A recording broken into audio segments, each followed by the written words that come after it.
So, as I've mentioned multiple times now, if you've been watching my videos, I took some time off work just to kind of get my head straight and get rested and get well and focus on my well-being. And I immediately got sick, and that took the wind out of my sails. And it made me think there's a kind of seafaring term.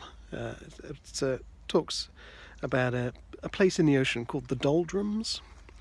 And you've heard about people being in the doldrums. When someone's in the doldrums, they've kind of had the wind knocked out of them. And that's how I felt, because the doldrums are a place in the ocean where there is no wind. So literally sailors can find themselves in this spot in the ocean, and then literally they're stuck there for days because there's no wind, and they can go insane with boredom because they're just there on flat, calm seas. And as beautiful as it is, they can't go anywhere, and that's how I felt.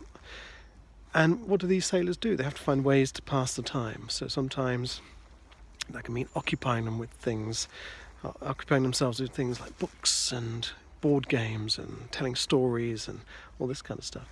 Other times it's time to get quiet and, just wait for inspiration to strike. Or in the case of the sailors, that would be the wind. In my case, it would be a kind of sense of direction and that kind of thing.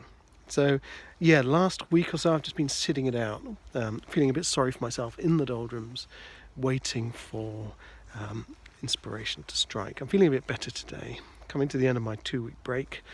Gone too quick. Sorry to hear that. Sorry to say that.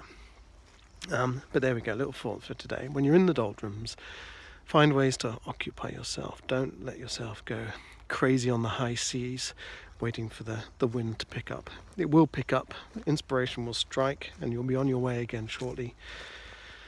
But just keep the faith. It's not easy. Been there many, many times. I have a propensity to look on the dark side, which is why I have my daily practice, and why I try and encourage myself to think positive thoughts and come up with positive notions and do these little videos as part of my own therapy. And hopefully I'll encourage you to make it part of yours too. Alright, cheers.